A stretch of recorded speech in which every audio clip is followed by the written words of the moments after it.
The twin battles of Jena and Auerstedt were fought on 14 October 1806 on the plateau west of the river Saale in today's Germany, between the forces of Napoleon I of France and Frederick William III of Prussia. The decisive defeat suffered by the Prussian army subjugated the Kingdom of Prussia to the French Empire until the Sixth Coalition was formed in 1812. Several figures integral to the reformation of the Prussian army participated at Jena and Auerstedt, including Gebhard von Blücher, Karl von Clausewitz, August Neidhardt von Gneisenau, Gerhard von Scharnhorst, and Hermann von Boyen. Opposing armies. Both armies were split into separate parts. The Prussian army was in a very poor state. Brunswick was 71 years old while his field commanders were in the 60s. The Prussian army was still using tactics and training of Frederick the Great. Its greatest weakness was its staff organization. Most of the divisions were poorly organized and did not communicate well with each other. The Prussians had three forces: 49,800 under Karl Wilhelm Ferdinand, Duke of Brunswick, 38,000 under Friedrich Ludwig, 1st zu Hohenlohe-Ingelfingen, 15,000 under Ernst von Ruschel.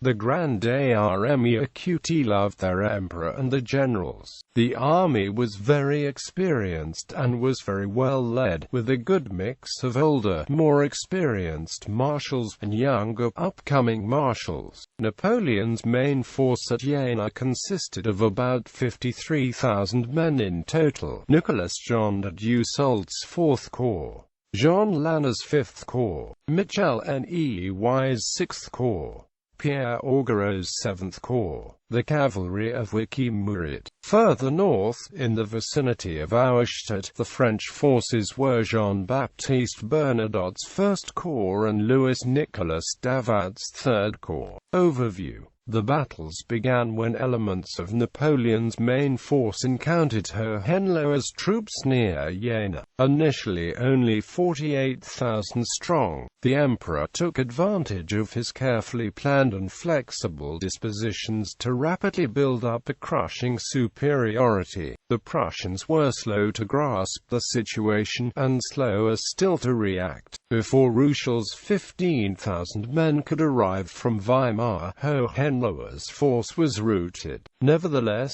it was a fierce battle, and Napoleon mistakenly believed that he had faced the main body of the Prussian army. Further north at Auerstedt, both Davout and Bernadotte received orders to come to Napoleon's aid. Davout attempted to comply via Ecketsburg, Bernadotte via Dornberg. Davout's route south, however, was blocked by the Prussian main force of 55,000 men, including the Prussian king, the Duke of Brunswick, and Field Marshals von Mollendorf and von Kalkreuth.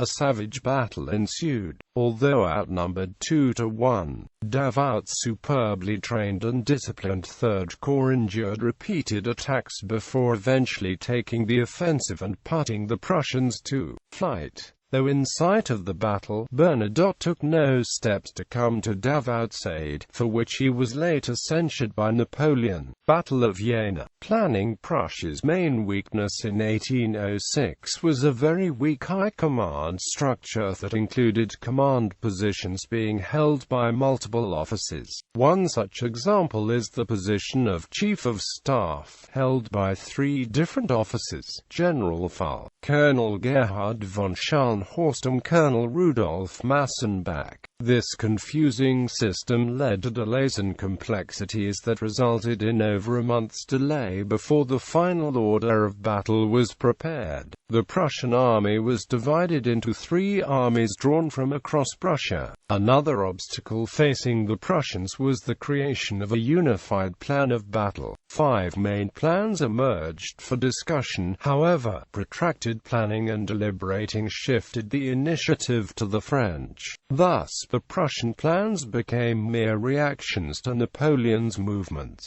Although Prussia had begun its mobilization almost a month before France, Napoleon had kept a high state of readiness after the Russian refusal to accept the peace from the Third Coalition. Napoleon conceived a plan to force Prussia into a decisive battle, like Austerlitz, and preempt the Prussian offensive. Napoleon had a major portion of his Grande Armée QT in position in present-day Baden-Württemberg in southwest Germany, and thus decided on a northeast advance into Saxony and onto Berlin. The Battle of Jena. The battle commenced on the morning of the 14th of October 1806, on the grassy fields near Jena. The first movements of the French army were attacks on either flank of the Prussian lines.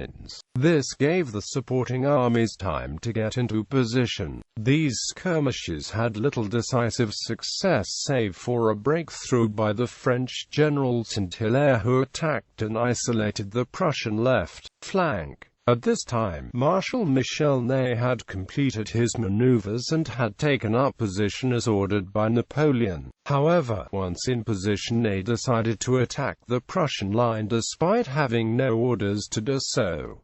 This proved to be an almost disastrous move. Ney's initial assault was a success, but he found himself overextended and under heavy fire from Prussian artillery. Recognizing this distressed salient, the Prussian general ordered a counterattack and enveloped Ney's forces. Ney formed them into a square to protect all the flanks. Napoleon recognized the situation Ney was in and ordered Marshal Jean Lannes to shift from the center of attack to help Ney. This action would leave the French center weak. However, Napoleon deployed the Imperial Guard to hold the French center until Ney could be rescued. This adaptability was one of Napoleon's greatest strengths. He kept the Imperial Guard under his direct command, and could order them to take positions depending on the situation that the battle presented him. This rescue worked and Ney's units were able to retreat from the battle. Although the French were in a troubling situation at this moment, the Prussian commanders did not take the initiative to push at the French weaknesses. This would later be considered their undoing. The inactivity of the Prussian infantry left them open to artillery and light infantry fire. One Prussian general later wrote, "The area around the entrance of the village was the scene of the most terrible bloodletting and slaughter." It was at this time around 1 p.m. that Napoleon decided to make the decisive move. He ordered his flanks to push hard and try to break through the Prussian flanks and encircle the main center army, while the French center would try to crush the Prussian center. The attacks on the flanks proved to be a success and caused many of the Prussian divisions on the flanks to flee the battlefield. With its flanks broken, the Prussian army was forced to withdraw and Napoleon had won another battle. In total, the Prussian army suffered 10,000 casualties, 15,000 prisoners of war taken, and had lost 150 artillery guns.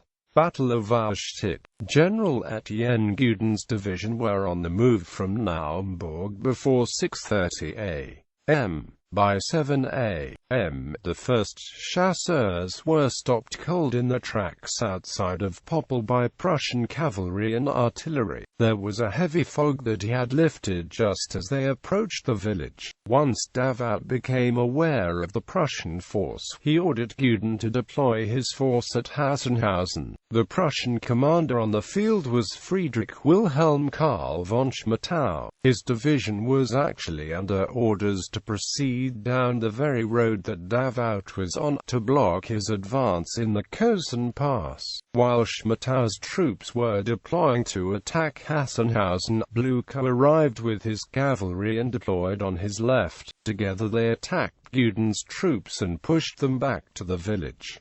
Wartensleben arrived at 8:30 a.m., with Brunswick, who ordered his infantry to the left flank and his cavalry to the right.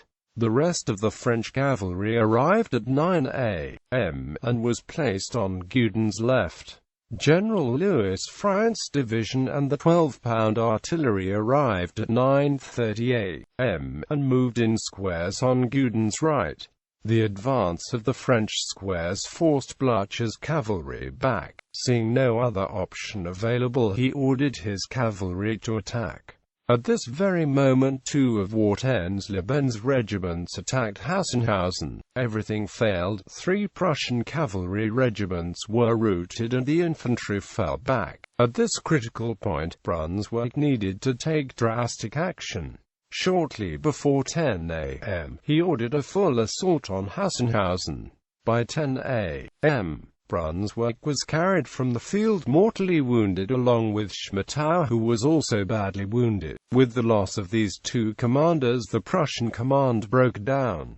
The Prussian army was in danger of collapse. Oswald's infantry and the Prince of Orange, the later William I of the Netherlands, arrived about 10:30 am, and the king made his only decision of the day, to split Orange's command in 2, half to each flank. On the French side, Murat's division arrived and was sent to secure Gudin's left. Davout could now see that the Prussians were wavering, so at 11 am, he ordered his infantry to counter-attack. By noon, Schmettau's centre was broken and forced back over the Lispach stream. Blücher's cavalry was blown, and Wartensleben was trying to reposition his troops. The Prussians realized all was now lost, and the king ordered a withdrawal. Aftermath. Napoleon initially did not believe that Davout's single corps had defeated the Prussian main body unaided, and responded to the first report by saying, "Tell your marshal he is seeing double," a reference to Davout's poor eyesight. As matters became clearer, however, the emperor was unstinting in his praise. Bernadotte was severely censured and came within an ace of being dismissed on the spot, despite being within earshot of Auerstedt and within marching distance of Jena. He ignored his orders and did not participate in either battle. Davout was made Duke of Auerstedt. Lannes, the hero of Jena, was not so honored, possibly because Napoleon judged it best for reasons of prestige to keep the glory for himself. On the Prussian side, Brunswick was mortally wounded at Auerstedt, and over the next few days the remaining forces were unable to mount any serious resistance to Murat's ruthless cavalry pursuit. In the capitulation of Erfurt on the 16th of October, a large body of Prussian troops became prisoners with hardly a shot being fired. Bernadotte crushed Eugene Frederick Henry, Duke of Württemberg's Prussian reserve on the 17th in the Battle of Halle. Davout led his exhausted Third Corps into Berlin on the 25th of October. Hohenlohe's force surrendered on the 28th of October after the Battle of Prenzlau, followed soon after by the capitulation of Passwalk. The French ran down and captured several small Prussian columns at Boldekhof on the 30th of October, Anclam on the 1st of November, Wolgast on the 3rd of November, and Wismar on the 5th of November. The corps of Blücher and Winning were destroyed at the Battle of Lübeck on 6 and the 7th of November. The siege of Magdeburg ended on the 11th of November with Ney's capture of the fortress.